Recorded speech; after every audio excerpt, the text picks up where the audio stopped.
వివాహ బంధాలకు సంబంధించినటువంటి కేసుల్లో ఈ క్రిమినల్ చట్టాన్ని ఒక బ్లాక్‌మెయిలింగ్ కోసం వాడుకోవడాన్ని సుప్రీంకోర్టు తీవ్రంగా తప్పుపట్టింది.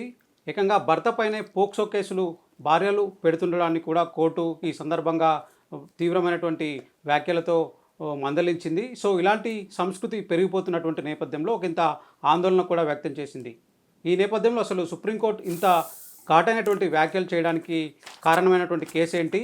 ఇందులో భార్య చేసినటువంటి ఆరోపణలు కానివ్వండి, ఆమె పెట్టినటువంటి తప్పుడు కేసులు కానివ్వండి, ఏంటి అనేటువంటి విషయం తెలుసుకుందాం. మనతో మాట్లాడాలనుకున్నారు supreme court advocate doctor Solomon Raj గారు. ఒకసారి సార్తో మాట్లాడదాం. సార్, మనం చూసాం ఇలాంటి కేసులు అంటే 498 కానివ్వండి, ఈ మ్యాట్రిమోనియల్ డిస్ప్యూట్కి సంబంధించి ఎప్పటికప్పుడు సుప్రీంకోర్టు కొంత ఆందోళన వ్యక్తం చేస్తుంది ఈ తప్పుడు కేసులలో. సో, ఏకంగా ఈసారి ఈ పోక్సో కేసులు కూడా మిస్యూజ్ అవుతుండడాన్ని, అంటే ఏకంగా భార్యలే భర్తలపైన పెడుతుండడాన్ని కూడా సుప్రీంకోర్టు తప్పుపట్టింది. ఏంటి సార్, అంటే ఈ పర్టికులర్ కేసు ఏంటి? ఈ పర్టికులర్ కేసు ఏంటి అంటే, ఒక భార్య అలహాబాద్ స్పెషల్ కోర్టుకి వెళ్ళి మ్యాట్రిమోనియల్ డిస్ప్యూట్స్ యాక్చువల్లీ ఫైల్ చేసింది. మ్యాట్రిమోనియల్ డిస్ప్యూట్ కేసెస్ ఫైల్ చేయటం అంటే ఇక్కడ not only 498A under section 498A, దాని తర్వాత 3 and 4 ఆఫ్ డిపి యాక్ట్, దాని తర్వాత అండర్ సెక్షన్ 323, 324 ఆఫ్ ఐపీసీ, వీటన్నిటి కింద కూడా మల్టిపుల్ కేసెస్ పెట్టిందనమాట. ఈ లిటిగేషన్ అన్నది భార్యకి భర్తకి మధ్య 2011లో స్టార్ట్ అయింది. 2011లో ఏంటంటే వీళ్ళు సెపరేట్ అయిపోయారు. భార్య మెయిన్ అలిగేషన్ ఏంటి అంటే, నన్ను ఇంట్లోంచి వీళ్ళు తరిమి పంపించేశారు. భార్య ఏం చేసింది, భర్త అక్యూజ్ నెంబర్ 1, దాని తర్వాత భర్త తమ్ముడు అక్యూజ్ నెంబర్ 2, భర్త సిస్టర్ అక్యూజ్ నెంబర్ 3, దాని తర్వాత వాళ్ళ సిస్టర్ భర్త అక్యూజ్ నెంబర్ 1, 2, 3 and 4. ఈ నలుగురు పైన కేసెస్ పెట్టింది. ఫస్ట్ 498A నుంచి స్టార్ట్ అయింది. దానికి 3 and 4 of DP act add చేశారు. దాని తర్వాత under section 323 and 324 beating with hands and legs, beating with weapons అని కూడా. సో ఇట్లా మొదలైంది. దాని తర్వాత ఏమైందంటే multiple cases between both the parties, హస్బెండ్కి వైఫ్కి మధ్య మల్టిపుల్ కేసెస్ అనమాట. దాని తర్వాత భార్య వెళ్ళి మళ్ళీ ఏం చేసింది, డీవీసీ పెట్టింది.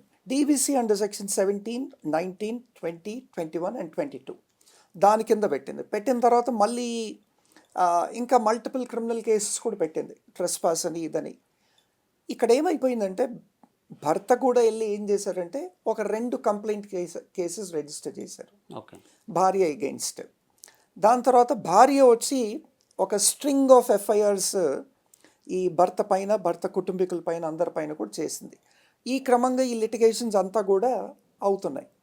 2024లో ఏం చేసిందంటే, ఇప్పుడు ఒక పోక్సో కేసు భర్త పైన, తర్వాత భర్త చెల్లెల పైన, ఆ చెల్లెల భర్త పైన, వీళ్ళ ముగ్గురు పైన ఏం చేసిందంటే పోక్సో కేసు రిజిస్టర్ చేసింది under section 3 of the POCSO act.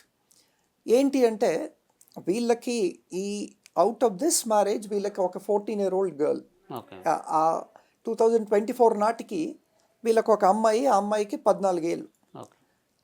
ఏమని అలిగేషన్ చేసిందంటే, అంటే నేను నా భర్తని నన్ను పంపించేశారు కాబట్టి నేను వెళ్ళిపోవాల్సి వచ్చింది, నా కూతురు వచ్చి నా భర్త దగ్గరే ఉంది, నా భర్త తాగుబోతు, క్రానిక్ ఆల్కహాలిక్, తాగేసి వచ్చి నా కూతురికి పోనోగ్రఫిక్ వీడియోస్ చూపించేవాడు, ఆ పోనోగ్రఫిక్ వీడియోస్ చూపించి దాని తర్వాత నా కూతుర్ని రేప్ చేశాడు అని చెప్పి ఒక అలిగేషన్ పెట్టింది. రేప్ చేసిన తర్వాత నా కూతురు వెళ్ళి రేప్ చేశాడు అని చెప్పి వెళ్ళి వాళ్ళ చెల్లెలకి, తర్వాత చెల్లెల భర్తకి చెప్తే వాళ్ళు పట్టించుకోకుండా ఆ పిల్లని ఇంకా కొట్టి ఇంకా ఎంకరేజ్ చేశారని చెప్పి కూడా కేసెస్ పెట్టడం జరిగింది. ఈ పాక్సో చట్టం కింద కేసు పెట్టింది. కానీ ఇక్కడ చూస్తే ఆ ప్రాసిక్యూటర్ ఎక్స్ ఎవరు, ఆ 14-year-old గర్ల్ విక్టిమ్ ఎవరైతే ఉన్నారో, మెడికల్ ఎగ్జామినేషన్ లేదు, there is no other proof. తల్లి తీసుకెళ్ళింది కూతుర్ని, ఆ కేసు రిజిస్టర్ చేసింది, ప్రాపర్ ఎవిడెన్స్ అది ఏం లేదు, మెడికల్ ఎవిడెన్స్ ఏం లేదు. కాకపోతే ఈ పాప స్టేట్మెంట్ ఏంటి అంటే against accused number 1, accused number 4. Accused number 4 వచ్చి అంకుల్ అవుతాడు, అక్యూజ్ నెంబర్ 1 వచ్చి తండ్రి అవుతాడు. సో ఈ కేసుని ఛాలెంజ్ చేస్తూ అలహాబాద్ హైకోర్టులో వీళ్ళు ఒక అపీల్ ఫైల్ చేశారు. ఎవరు, భర్త, తర్వాత భర్త కుటుంబీకులంతా కూడా. అలహాబాద్ హైకోర్టు ఏం చేసిందంటే దాన్ని క్వాష్ చేస్తే క్వాష్ చేయలేదు, Okay. వీళ్ళ పెటిషన్ డిస్మిస్ చేసింది. వీళ్ళ పెటిషన్ డిస్మిస్ చేసిన తర్వాత వీళ్ళు సుప్రీంకోర్టులో ఒక ఎస్ఎల్పి ప్రిఫర్ చేశారు. ఓకే. ఆ ఎస్ఎల్పియే జస్టిస్ నాగరత్నం గారు ముందుకు వచ్చింది. జస్టిస్ నాగరత్నం గారు ఇవన్నీ చూసి అవాక్ అయ్యారు. అంటే దీంట్లో జడ్జ్మెంట్ ఇస్తూ ఒక చక్కటి స్టేట్మెంట్ కూడా చేశారు. ఓకే. ఇదేంటి అంటే ఇట్లాంటి false and frivolous cases between the husband and wife will actually disrupt your freedom.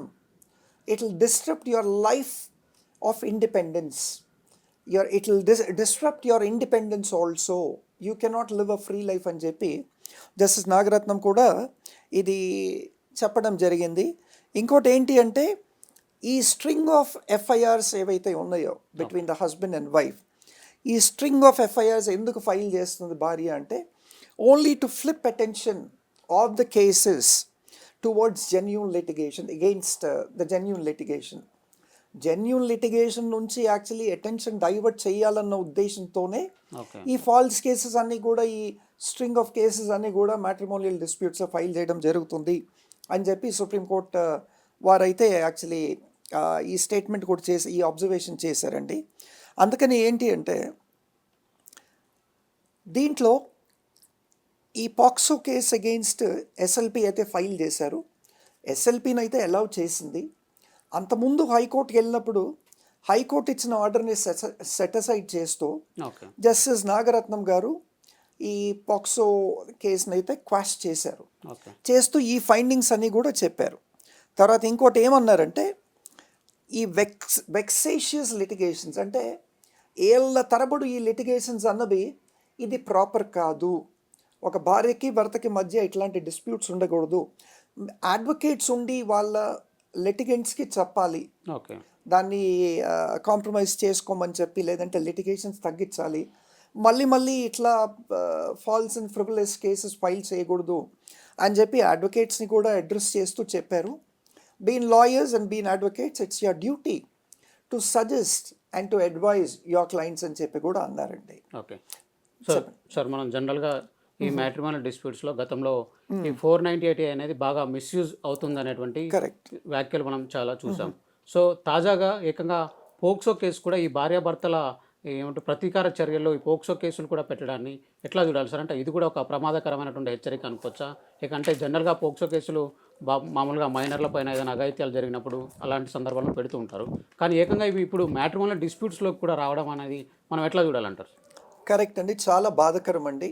అంటే ఇట్లాంటి అంటే మదర్స్ హస్బెండ్ పైన రివెంజ్ టాక్టిక్స్ తీసుకోవడానికి మైనర్ చిల్డ్రన్ని విక్టిమైజ్ చేస్తూ మైనర్ చిల్డ్రన్తో అంటే ఇట్లాంటి కేసెస్ పెట్టించడం అన్నది సుప్రీంకోర్టు అదే నోట్ చేసి సుప్రీంకోర్టు ఏమన్నదంటే vexatious litigations in the realm of matrimonial disputes based on frivolous and false allegations is creating foul sociological, physiological and mental hollowness in the lives of both the people అని చెప్పి supreme court వారు site చేయడం జరిగింది.